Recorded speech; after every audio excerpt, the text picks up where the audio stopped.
Hi students, last క్లాస్లో మనం ఏం డిస్కస్ చేసుకున్నామమ్మా, oblique incidence of a plane wave on a thin film మీద ఒక ప్లేన్ వేవ్ అనేది ఆబ్లిక్ ఇన్సిడెన్స్ చేసినట్లయితే అక్కడ వచ్చేటువంటి కండిషన్ని మనం ఫైండ్ అవుట్ చేసాం. అందులో రెండు ఉంటాయని చెప్పుకున్నాం. ఏంటిది? Interference due to reflected light, interference due to transmitted light. Last క్లాస్లో మనం చెప్పుకునేది interference due to reflected light గురించి డిస్కస్ చేసుకున్నాం. అప్పుడు మనకేమొచ్చింది? 2μt cos r is equal to n lambda కనుక అయినట్లయితే మనకి మినిమం అనేది వస్తుంది. అదేవిధంగా 2μt cos r is equal to 2n + or - 1 λ/2 అయినట్లయితే కనుక అప్పుడు మనకేమవుతుంది? మ్యాక్సిమం అనేది అపేర్ అవుతుంది. అంటే interference conditions for the reflected లైట్కి ఇంటర్ఫిరెన్స్ కండిషన్ని ఫైండ్ అవుట్ చేసాం. అదేవిధంగా ఇప్పుడు అదే ప్లేన్ ఫిలిం మీద మనం తీసుకున్నటువంటి లైట్ కనుక ఆబ్లిక్ ఇన్సిడెంట్ చేసి ట్రాన్స్మిట్ అయింది అనుకోండి లైట్, ఆ ట్రాన్స్మిట్ అయ్యేటువంటి లైట్ వలన వచ్చేటువంటి ఇంటర్ఫిరెన్స్కి మనం కండిషన్ అనుకోవాలి. లాస్ట్ క్లాస్లోనేమో రిఫ్లెక్టెడ్ లైట్ వలన వచ్చేటువంటి ఇంటర్ఫిరెన్స్ కండిషన్ని డిస్కస్ చేసాం. ఈ క్లాస్లో ఏం చేయాలి? ట్రాన్స్మిటెడ్ లైట్ వలన వచ్చేటువంటి ఇంటర్ఫిరెన్స్ కండిషన్ని స్టడీ చేయాలి. సరే చూద్దాం. Oblique incidence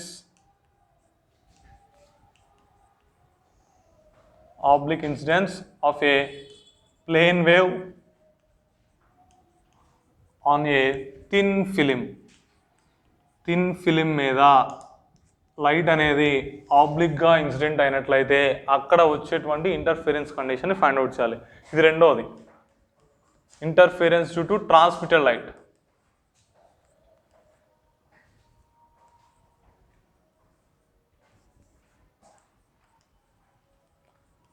interference due to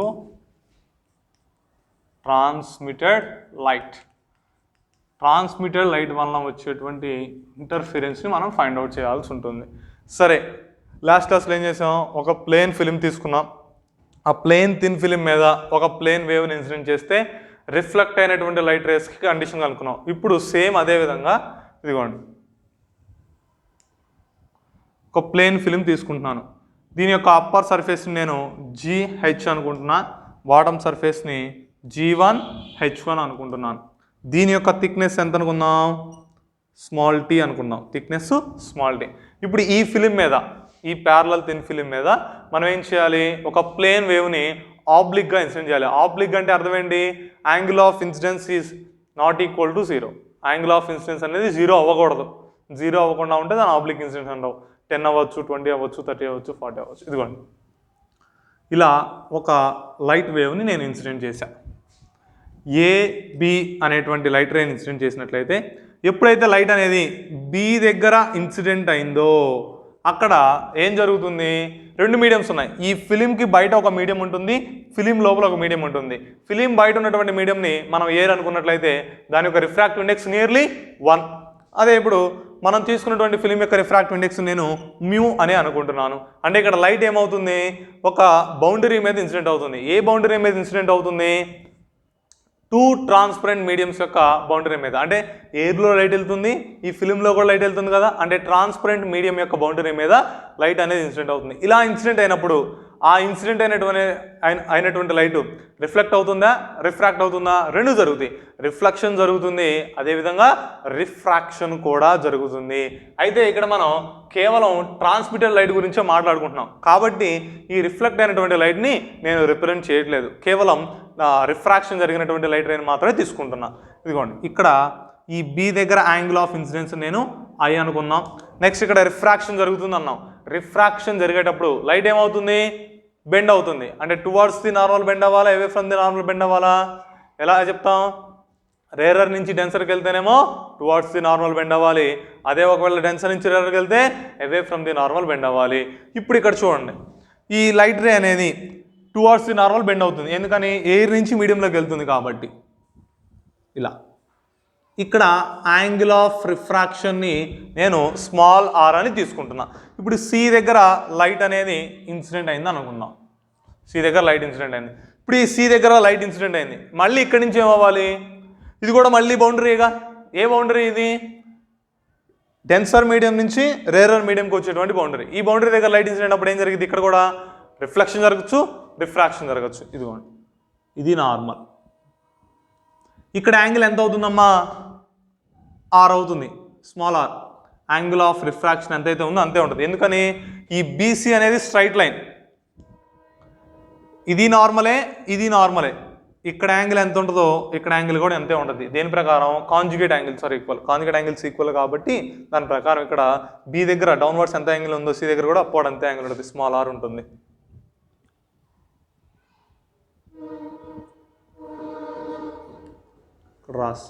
small r యాంగిల్తో ఇన్సిడెంట్ అవుతుంది. సరే, angle of incidence r reflect అయింది లైటు, ఇదిగోండి ఇలా సిడి అనుకుందాం. విధంగా డి దగ్గర ఇన్సిడెంట్ అయింది అనుకోండి. ఇప్పుడు రిఫ్లెక్షన్ ఎంత అయింది? రిఫ్లెక్షన్ కూడా ఆరేగా. Angle of incidence is equal to angle of reflection. ఇక్కడ ఆర్ యాంగిల్తో ఇన్సిడెంట్ అయింది కాబట్టి ఆర్ యాంగిల్తోనే రిఫ్లెక్షన్ అయింది. ఓకే, నెక్స్ట్ ట్రాన్స్మిట్ అవ్వాలి కదా లైట్. ఎందుకని? ఇది ట్రాన్స్పరెంట్ మీడియం కాబట్టి కొంత భాగం రిఫ్లెక్ట్ అవుతుంది, కొంత భాగం ట్రాన్స్మిట్ అవుతుంది. ఇదిగోండి ఈ ట్రాన్స్మిట్ అయ్యేది. ఇప్పుడు ఈ ట్రాన్స్మిట్ అయ్యేటువంటి light ray towards the normal bend అవ్వాలా, away from the normal bend అవ్వాలా? ఎటు నుంచి ఎటు వెళ్తుంది లైట్ రే? ఫిలింలో నుంచి ఎయిర్లోకి వెళ్తుంది. ఫిలిం అనేది డెన్సర్ మీడియం, ఎయిర్ అనేది రేరర్ మీడియం. అంటే డెన్సర్ నుంచి రేరర్కి వెళుతుంది కాబట్టి ఎటువైపు వెళ్ళాలి? అవే ఫ్రమ్ ది నార్మల్ వెళ్ళాలి. ఈ విధంగా అవే ఫ్రమ్ ది నార్మల్ వెళ్తుంది. ఇక్కడ యాంగిల్ ఎంత ఉంటుంది అంటే యాంగిల్ ఆఫ్ రిఫ్రాక్షన్ అనేది ఎంత ఉంటుంది? యాంగిల్ ఆఫ్ రిఫ్రాక్షన్ ఎంత ఉంటుంది అంటే యాంగిల్ ఆఫ్ ఇన్సిడెన్స్ ఎంత ఉందో యాంగిల్ ఆఫ్ రిఫ్రాక్షన్ కూడా అంతే ఉంటుంది. ఇదిగోండి ఐ. ఇక్కడ ఫస్ట్ మనం ఎంత యాంగిల్తో ఇన్సిడెంట్ చేసాం? ఐ యాంగిల్తో. కాబట్టి ఇక్కడ బయటకు వచ్చేది కూడా ఐ యాంగిల్తోనే ఉంటుంది.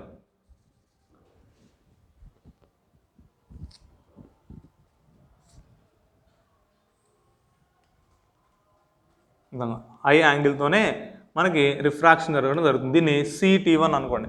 ఐ యాంగిల్తో ఎందుకు బయటకు వస్తుంది సార్ అని మీకు డౌట్ రావచ్చు. ఐ యాంగిల్తో ఎందుకు బయటకు వస్తుంది అంటే ఇప్పుడు చూడండి, ఫస్ట్ ఎయిర్ నుంచి ఫిలింలోకి వచ్చింది, కొంత టువర్డ్స్ ది నార్మల్ బెండ్ అయింది. మళ్ళీ అవే రెండు మీడియంస్గా ఫిలిం నుంచి ఎయిర్కి వెళ్తుంది. ఈసారి ఇందాకేమో టువర్డ్స్ ది నార్మల్ బెండ్ అయింది, ఇప్పుడేమో అవే ఫ్రమ్ ది నార్మల్ బెండ్ అయింది. ఇందాక ఎంతైతే టువర్డ్స్ ది నార్మల్ బెండ్ అయిందో ఇప్పుడు అంతే దూరం అవే ఫ్రమ్ ది నార్మల్ బెండ్ అయింది. అప్పుడు ఇక్కడ యాంగిల్ ఎంత వస్తుంది? మనం ఎంత యాంగిల్తో అయితే ఫిలిం మీద ఇన్సిడెంట్ చేసామో అంతే యాంగిల్తో బయటకు వస్తుంది. అయితే దీనికి ప్రూఫ్ ఉంది, అది మీకు అవసరం లేదు కాబట్టి చెప్పట్లేదు. Okay, angle I. సరే, ఇప్పుడు నెక్స్ట్ ఈ CD అనేటువంటి లైట్ రే డి దగ్గర ఇన్సిడెంట్ అయింది కదా. ఈ డి దగ్గర ఇన్సిడెంట్ అయినప్పుడు ఇది కూడా ఏంటిది? బౌండరీ పెట్టింది టూ ట్రాన్స్పరెంట్ మీడియమ్స్, రెండు ట్రాన్స్పరెంట్ మీడియమ్స్ దగ్గర బౌండరీనే. అయితే కొంత బాగా రిఫ్రాక్షన్ జరిగింది, కొంత బాగా రిఫ్లెక్షన్ జరిగింది. మనకేం కావాలి? ఇక్కడ కేవలం ట్రాన్స్మిట్ అనేటువంటి లైట్ రే కావాలి, అంటే ఈ ఫిలిం నుంచి బయటకు వచ్చేది మాత్రమే కావాలి. కాబట్టి నేనేం చేస్తున్నాను? ఈ డి దగ్గర నుంచి కేవలం రిఫ్లెక్టెడ్ లైట్ని మాత్రమే తీసుకుంటున్నా, వేరే దాన్ని తీసుకోవట్లేదు. ఇదిగోండి, లైటు ఈ విధంగా రిఫ్లెక్ట్ అయింది అనుకోండి, ఇది నార్మల్. ఓకే, ఈ విధంగా ఇన్సిడెంట్. ఎక్కడ ఈ పాయింట్ని ఏమనుకుందాం మనం? ఈ అనే పాయింట్ అనుకుందాం. ఓకే, ఇది నార్మల్. ఇప్పుడు ఈసారి ఈ దగ్గర ఇన్సిడెంట్ అయినటువంటి లైట్ రే ఏమవుతుంది? రిఫ్లెక్ట్ అవుతుందా, రిఫ్రాక్ట్ అవుతుందా? రెండు అవుతుంది. రిఫ్లెక్షన్ జరుగుతుంది, అదేవిధంగా రిఫ్రాక్షన్ కూడా జరుగుతుంది. రిఫ్లెక్షన్ జరిగింది, రిఫ్రాక్షన్ జరిగింది. ఎందుకని? ఇది ట్రాన్స్పరెంట్ మీడియమ్స్ యొక్క బౌండరీ కదా, కాబట్టి రిఫ్లెక్ట్ అయింది, రిఫ్రాక్ట్ అయింది. మనకేం కావాలి? ట్రాన్స్మిటర్ లైట్ మాత్రమే కావాలి. కాబట్టి ఈ బయటికి పోయేది మాత్రమే నేను తీసుకుంటున్నా. ఇదిగోండి ఇలా. ఓకే, ఇప్పుడు ఈ విధంగా వెళ్తుంది అనుకుందాం. ఇప్పుడు మనకి ఇంటర్ఫిరెన్స్ కండిషన్ రావాలి. అయితే ఈ ఇంటర్ఫిరెన్స్ కండిషన్ ఏ రెండు లైట్ వేవ్స్ వల్ల వస్తుంది? ఇదిగోండి CET1. CT అనేటువంటి లైట్ రే, ET1 అనేటువంటి లైట్ రే, ఈ రెండు లైట్ రేస్ కూడా సూపర్ పొజిషన్ జరగడం వలన మనకి ఇంటర్ఫిరెన్స్ కండిషన్ అనేది వస్తుంది. సరే, ఇప్పుడు ఆ ఇంటర్ఫిరెన్స్ కండిషన్ ఎలా వస్తుందో చూద్దాం. మనం ఇంటర్ఫిరెన్స్ కండిషన్ ఫైండ్ అవుట్ చేయాలంటున్నాం. ఇంటర్ఫిరెన్స్ కండిషన్ ఫైండ్ అవుట్ చేయాలి అంటే మనం ఏం ఫైండ్ అవుట్ చేయాలి? పాత్ డిఫరెన్స్ని ఫైండ్ అవుట్ చేయాలి. పాత్ డిఫరెన్స్ అంటే ఏంటి? The difference in the distance travelled by the two light race.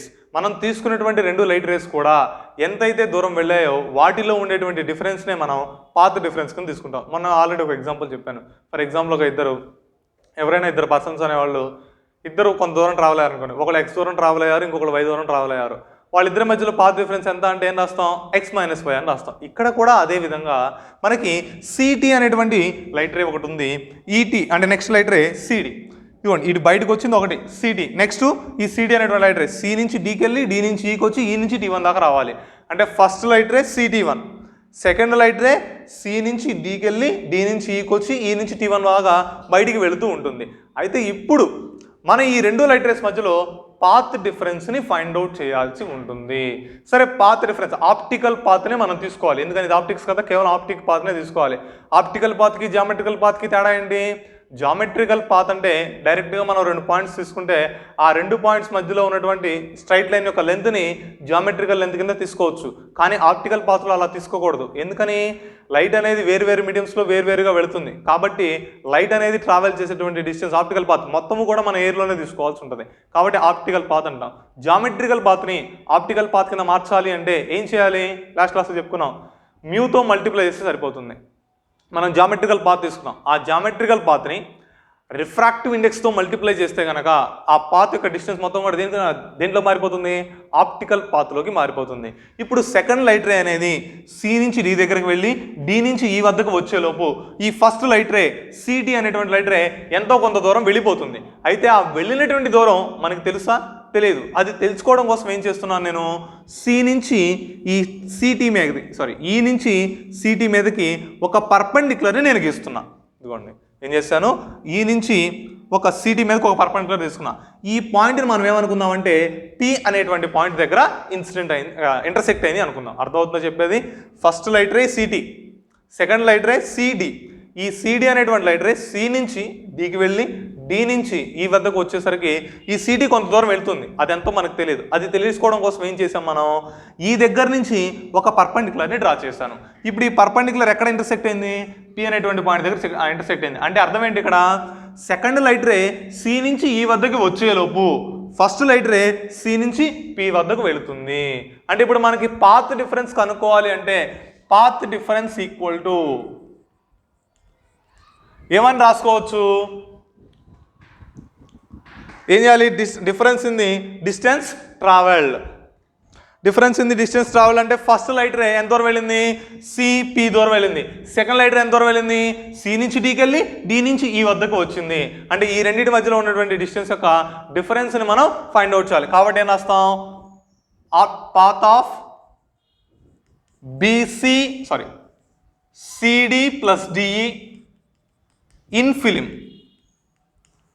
Minus CP.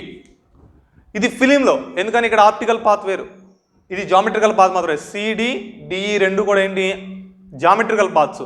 ఆ జామెట్రికల్ పాత్ను మనం ఏం చేయాలి? ఆప్టికల్ పాత్లోకి మార్చుకోవాలి. ఆప్టికల్ పాత్లోకి మార్చాలంటే ఏం చేయాలి? రిఫ్రాక్టివ్ ఇండెక్స్తో మల్టిప్లై చేయాలి. కాబట్టి ఇక్కడ path of CD plus D in film అని రాశాను, మైనస్ సిపి అని రాశాను. సిపి డైరెక్ట్గా రాశాను, ఎందుకని జామెట్రికల్ పాత్ ఆప్టికల్ పాత్ ఒకటే అయితే ఎయిర్లో, కాబట్టి డైరెక్ట్గా సిపి రాసుకున్నాం. అంటే ఇక్కడ ఏం రాయొచ్చు? Mu into CD plus DE minus CP. Okay, ఇది ఇప్పుడు మనం ఈ సిపిని సిడి ప్లస్ డిని వీటన్నిటిని ఫైండ్ అవుట్ చేయాలి. సరే, ఏ విధంగా ఫైండ్ అవుట్ చేస్తాం? యాసిస్గా నిన్న చేసిన విధంగానే చేస్తాం. సరే, ఇప్పుడు ఇక్కడ రిఫ్లెక్షన్ జరుగుతుందా? రిఫ్రాక్షన్ జరుగుతుందా? రిఫ్రాక్షనే జరుగుతుంది. రిఫ్రాక్షన్ జరుగుతుంది అంటే ఏం జరగాలి? స్నెల్స్ రూల్ని ఒబే చేయాల్సి ఉంటుంది. స్నెల్స్ రూల్ ఏంటి? Mu is equal to sin i by sin r. అయితే ఇప్పుడు ఇక్కడ మనకి sin i by sin r కావాలి. సరే, ఐ అనేది ఎక్కడెక్కడ ఉందో చూడండి, ఇక్కడ ఒకటి ఉంది, ఇక్కడ ఒకటి ఉంది. ఇప్పుడు సైన్ ఐ వాల్యూ కావాలి అంటే మనం రైట్ యాంగిల్ ట్రయాంగిల్లో ఐని తీసుకురావాలి. ఇక్కడ రైట్ యాంగిల్ ట్రయాంగిల్ ఒకటి కనపడుతుందా? సిపిఈ కనబడుతుంది కదా. ఈ సిపిఈ రైట్ యాంగిల్ ట్రయాంగిల్లో ఐని తీసుకుని వద్దాం. ఎలా వస్తుందో చూడండి. ఇది నార్మల్, ఈ లైన్కి ఇది నార్మల్, మొత్తం 90 డిగ్రీస్ ఉంటుంది. ఇక్కడ ఐ పోయింది అంటే ఇంతవరకు ఎంత మిగిలింది? 90 మైనస్ ఐ మిగిలింది. ఇది 90 మైనస్ ఐ, ఇది 90, మొత్తం ఎంత? 180 మైనస్ ఐ. మనకి రైట్ యాంగిల్ ట్రయాంగిల్లో మొత్తం ఎంత యాంగిల్ ఉండాలి? 180 డిగ్రీస్ ఉండాలి. ఇది ఎంత? 180 మైనస్ ఐ. ఇంకో ఐ కూడితే సరిపోద్దిగా. ఇదిగోండి, ఇక్కడ ఐ వస్తుంది. కావాలంటే మీరు జామెట్రికల్ ప్రాసెస్ ప్రకారం చూసుకోవచ్చు. ఓకే, ఈ రైట్ యాంగిల్ ట్రయాంగిల్లో మొత్తం యాంగిల్ అనేది 180 డిగ్రీస్ కాబట్టి ఇక్కడ 90 ఉంటుంది, ఇక్కడేమో 90 మైనస్ ఐ ఉంటుంది. ఆటోమేటిక్ ఇక్కడ యాంగిల్ ఎంత అవుతుంది? ఐ అవుతుంది. ఓకే, నెక్స్ట్ అదేవిధంగా మనం ఇక్కడ ఈ దగ్గర నుంచి ఆర్ కూడా కావాలిగా. ఆర్ అనేది కూడా రైట్ యాంగిల్ ట్రయాంగిల్ కావాలి. ఇక్కడ రైట్ యాంగిల్ ట్రయాంగిల్ ఏమన్నా ఆర్ కనపడుతుందా? కనపడట్లేదుగా. సరే, దాన్ని కూడా తీసుకొద్దాం. ఎలా తీసుకొద్దామో చూడండి. ఈ దగ్గర నుంచి ఈ సిడి మీదకి ఒక పర్పెండిక్యులర్ గీస్తున్నా. ఇది 90 డిగ్రీస్ అనుకోండి. ఇప్పుడు ఇక్కడ యాంగిల్ ఆర్ అనేది వస్తుందో రాదా ఒకసారి గమనించండి అమ్మా. ఈ పాయింట్ ఏమనుకుందాం? Q క్యూ అనుకుందాం. QCE, ఈ QCEలో యాంగిల్ ఆర్ అనేది వస్తుందా అది ఎక్కడ వస్తుంది? QCER. ఓకే, ఇక్కడ QCEలో యాంగిల్ ఆర్ అనేది ఎక్కడ వస్తుందా? రాదు. ఏం చేద్దాం? సి దగ్గర నుంచి పర్పెండిక్యులర్ తీసుకుందాం. ఈ పాయింట్ సి ఉంది కదా, ఈ సి దగ్గర నుంచి డిఈ మీదకి పర్పెండిక్యులర్ తీసుకుందాం.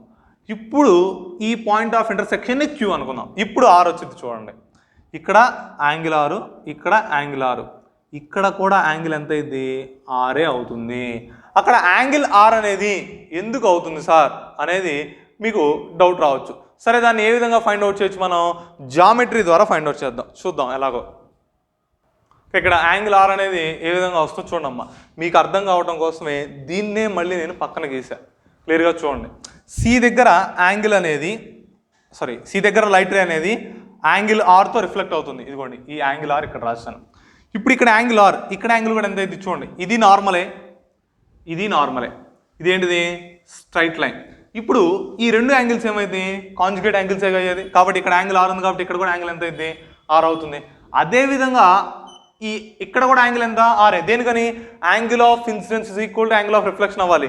డి దగ్గర యాంగిల్ అనేది డి దగ్గర లైట్ రే అనేది ఎంత యాంగిల్తో అయితే ఇన్సిడెంట్ అయిందో అంత యాంగిల్తో రిఫ్లెక్ట్ అవుతుంది. కాబట్టి ఆర్ యాంగిల్తో ఇన్సిడెంట్ అయింది, ఆర్ యాంగిల్తోనే రిఫ్లెక్ట్ అవుతుంది. ట్రయాంగిల్లో మొత్తం యాంగిల్ ఎంత ఉండాలి?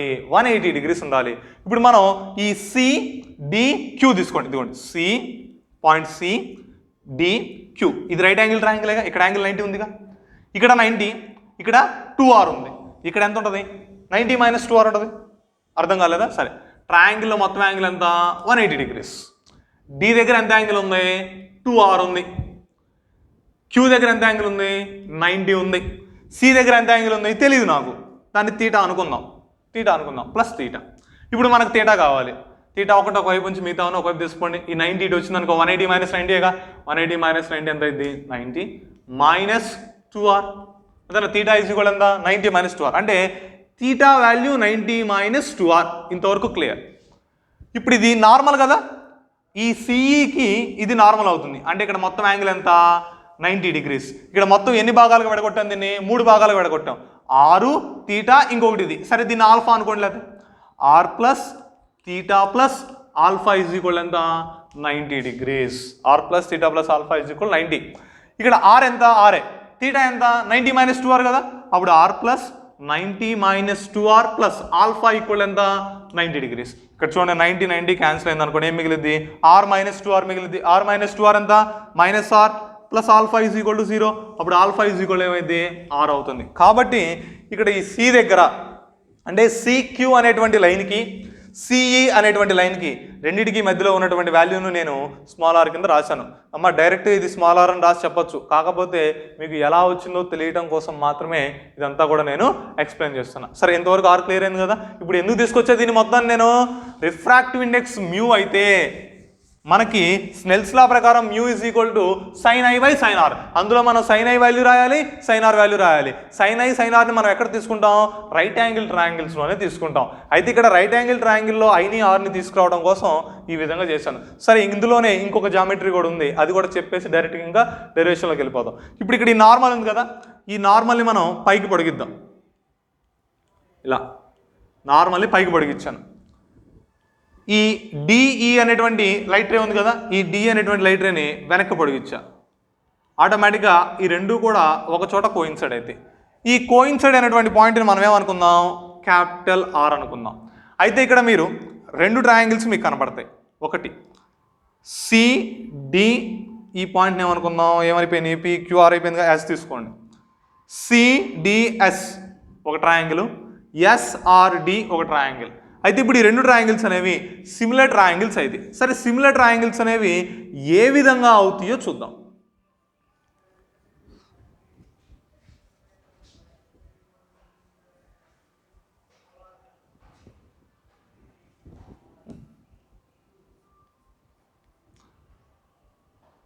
పిక్యూఆర్ కదా, ఇక్కడ చూడండి, పక్కన గీస్తున్నాను. డి ఎస్ సిఆర్, ఇదిగోండి ఇంతవరకు సిఆర్డి దీన్ని మధ్యలో వేస్తుంది, ఇక్కడ తీసుకున్నాం.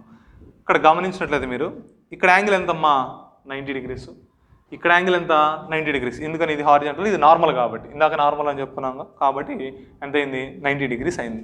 ఇప్పుడు ఇక్కడ మీరు గమనిస్తే ఇక్కడ యాంగిల్ ఎంత అవుతుంది ఆర్ అవుతుంది. ఇక్కడ యాంగిల్ ఎంత ఆర్, ఇక్కడ యాంగిల్ కూడా ఆర్ఏ అవుతుంది. ఇక్కడ యాంగిల్ కూడా ఎంత ఆర్ఏ. ఎందుకని ఇదిగోండి ఈ రెండు, ఇక్కడ యాంగిల్ ఆర్, ఇక్కడ యాంగిల్ కూడా ఎంత అయింది ఆర్. ఎందుకని కాంజుగేట్ యాంగిల్స్ కాబట్టి ఇక్కడ కూడా ఆర్ కింద తీసుకుంటాం. అంటే రెండు యాంగిల్స్ ఈక్వల్ అయింది. రెండు యాంగిల్స్ ఈక్వల్ అయినంటే ఆటోమేటిక్గా ఏమైంది మనకి మూడో యాంగిల్ కూడా ఈక్వల్ అయింది. సరే మూడు యాంగిల్ ఈక్వల్ అయినాయి.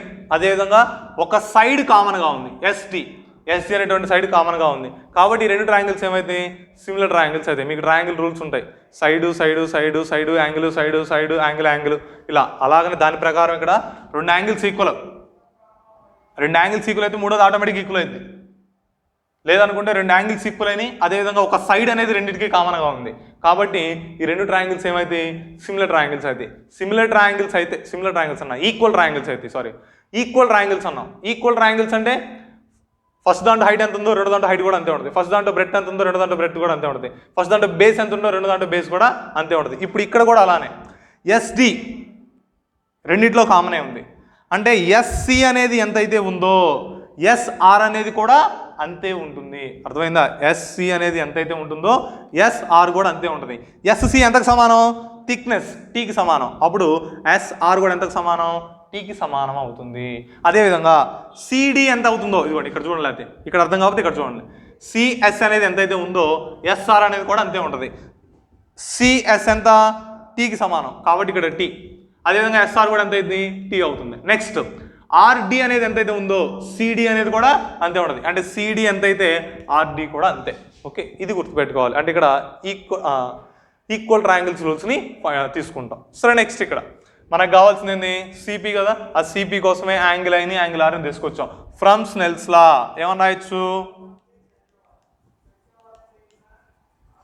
Mu is equal to sin i by sin r, అంతేనా?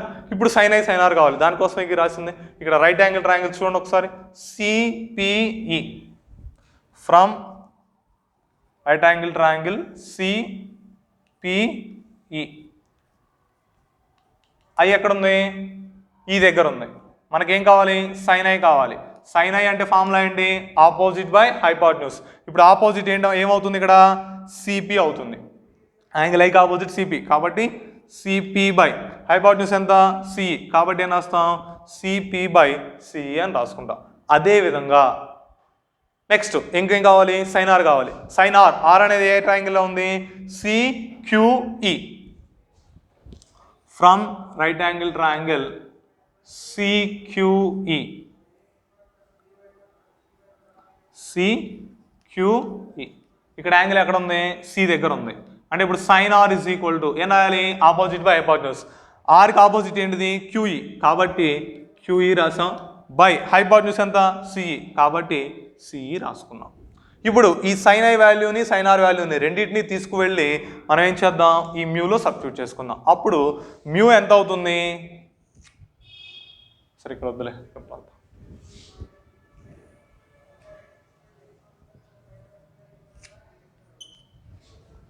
మ్యూ ఈజ్ ఈక్వల్ టు ఎంతమ్మా? Sin i by sin r కదా. సైన్ ఐ ఎంత? CP by CE. Sin r ఎక్కడ ఉంది? డినామినేటర్లో ఉంది. డినామినేటర్లో రేషియో రాస్తే ఏమైతుంది? రివర్స్ అవుతుంది కదా. కాబట్టి ఇక్కడ ఏనాయాలి? క్యూఈ బై సిఈని ఇక్కడ సబ్స్టిట్యూట్ చేస్తే సిఈ బై క్యూఈ కింద మారుతుంది.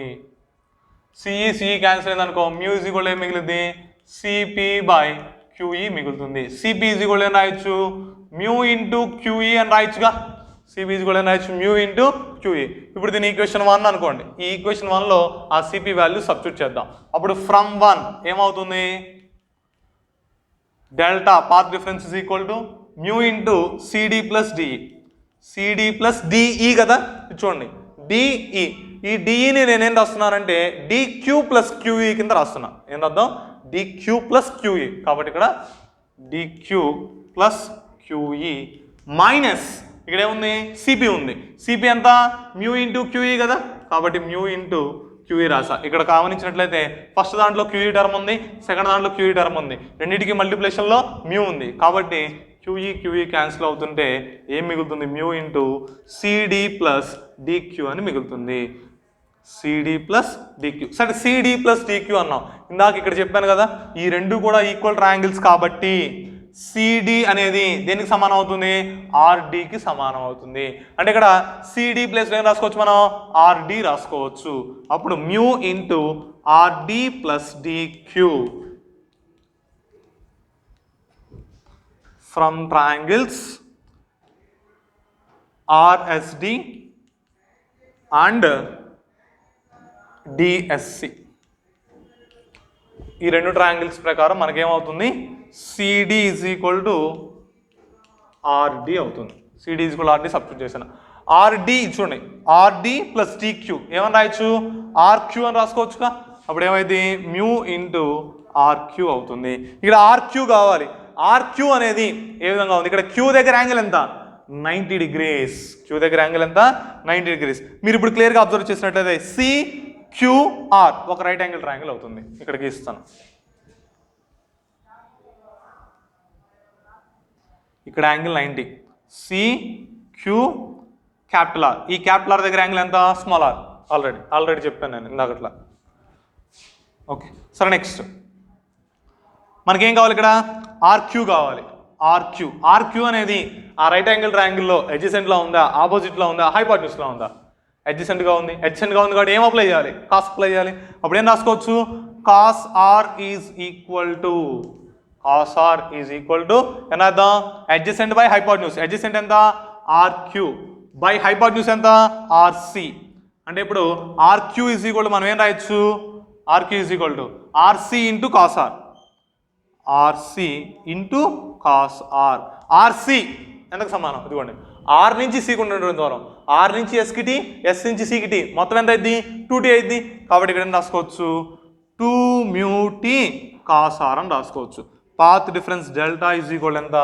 2 మ్యూ టీ కాస్ ఆర్. ఇదే వాల్యూ ఎక్కడ వచ్చింది? రిఫ్లెక్టెడ్ లైట్లో కూడా వచ్చింది. రిఫ్లెక్టెడ్ లైట్లో కూడా path difference 2 mu t cos r అనే వచ్చింది. ఇక్కడ కూడా path difference 2 mu t cos r అనే వచ్చింది. సార్ మరి అక్కడికి ఇక్కడికి తేడా అయింది, రెండు ఒకటే కదా, రెండు ఎందుకు అని మీకు డౌట్ రావచ్చు. అక్కడ ఇంకో టర్మ్ రాసాం. ఏమని రాశాను? 2 mu t cos r plus r minus λ/2 అని రాశా. ప్లస్ ఆర్ మైనస్ λ/2 ఎందుకు వచ్చింది? Due to the phase change on reflection. మనం రిఫ్లెక్టెడ్ లైట్ తీసుకున్నట్లయితే లైట్ అనేది డెన్సర్ మీడియం నుంచి రిఫ్లెక్ట్ అవుతుంది. డెన్సర్ మీడియం నుంచి లైట్ రిఫ్లెక్ట్ అవుతుంది కాబట్టి ఫేజ్ అనేది 180 degrees చేంజ్ వచ్చింది.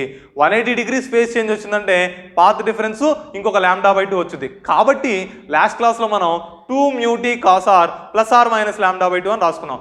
కానీ ఈ సందర్భంలో ఇక్కడ రిఫ్లెక్షన్ వల్ల ఎటువంటి ఫేజ్ డిఫరెన్స్ రాదు. ఎందుకని రాదు? ఇక్కడ చూడండి, డిక్యూ అనేటువంటి లైట్ రే ఎక్కడి నుంచి రిఫ్లెక్ట్ అయింది? జీహెచ్ నుంచి రిఫ్లెక్ట్ అయింది. జీహెచ్కి బయట వైపున ఏ మీడియం ఉంది? రేరర్ మీడియం ఉంది. అంటే ఇక్కడ రిఫ్లెక్ట్ అయినటువంటి లైట్ అనేది రేరర్ మీడియం నుంచి రిఫ్లెక్ట్ అవుతుంది కాబట్టి ఎటువంటి ఫేజ్ డిఫరెన్స్ రాదు. అదే లాస్ట్ క్లాస్లో interference due to reflected light చెప్పినప్పుడు మనకి రిఫ్లెక్షన్ అనేది డెన్సర్ మీడియం నుంచి వస్తుంది కాబట్టి అక్కడ పాత్ డిఫరెన్స్ అనేది ఎక్స్ట్రాగా ఒక λ/2 రాసాం. అర్థమవుతుంది కదమ్మా చెప్పింది? డెన్సర్ మీడియం వల్ల రిఫ్లెక్షన్ జరిగితే ఫేజ్ డిఫరెన్స్ అనేది 180 పెరుగుతుంది. ఆటోమేటిక్గా పాత్ డిఫరెన్స్ λ/2 వచ్చింది. దాన్ని మనం లాస్ట్ క్లాస్లో interference due to reflected light చెప్పినప్పుడు దానికి అడిషనల్గా యాడ్ చేసాం. కానీ ఇక్కడ ట్రాన్స్మిటెడ్ లైట్లో మనకి రిఫ్లెక్షన్ అనేది రేరర్ మీడియం నుంచి జరుగుతుంది. ఇక్కడ చూడండి, జీహెచ్ నుంచి రిఫ్లెక్షన్ జరిగింది. జీహెచ్ నుంచి రిఫ్లెక్షన్ జరిగితే ఇక్కడ రేరర్ మీడియం నుంచి రిఫ్లెక్ట్ అయింది. సరే ఇక్కడ కూడా రిఫ్లెక్షన్ అయింది కానీ ఇక్కడ కూడా రేరర్ మీడియమే. సి దగ్గర నుంచి రిఫ్లెక్ట్ అయిన బయట ఏముంది? రేరర్ మీడియం ఉంది. డి దగ్గర నుంచి రిఫ్లెక్ట్ అయిన బయట ఏముంది? రేరర్ మీడియం ఉంది. అంటే రెండు సందర్భాల్లో కూడా రేరర్ మీడియం నుంచి మాత్రమే రిఫ్లెక్ట్ అయింది.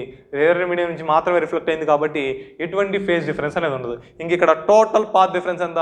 2 మ్యూ టీ కాస్ ఆర్. మరి మనకి మ్యాక్సిమం ఎప్పుడు వస్తుంది? మినిమం ఎప్పుడు వస్తుంది?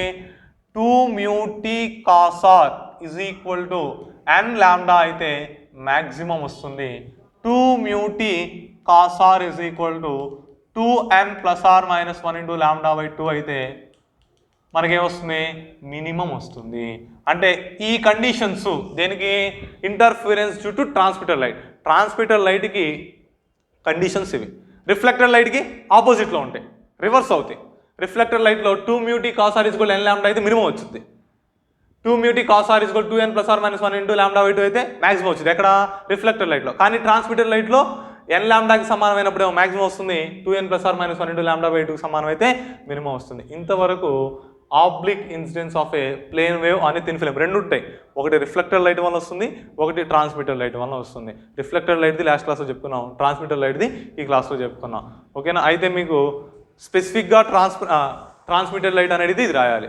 జస్ట్ ఈ oblique incidence on a plane wave on a thin film అన్నాడు అనుకోండి, మీరు రిఫ్లెక్షన్ రాసినా కరెక్టే, ట్రాన్స్మిషన్ రాసినా కరెక్టే. ఓకే, కొసైన్ లా అని అడుగుతారు ఒకసారి. కొసైన్ లా అన్నా కూడా డైరెక్ట్ ఆ రిఫ్లెక్షన్ రాసుకోవచ్చు, లేదా ఇది రాసినా పర్వాలేదు, ఏదైనా కాస్ టర్మ్ సంబంధించిందే కాబట్టి కొసైన్ అనేది సరిపోతుంది. ఓకే, ఇంతవరకు మనకి ఇంటర్ఫిరెన్స్ బై ట్రాన్స్మిటెడ్ లైట్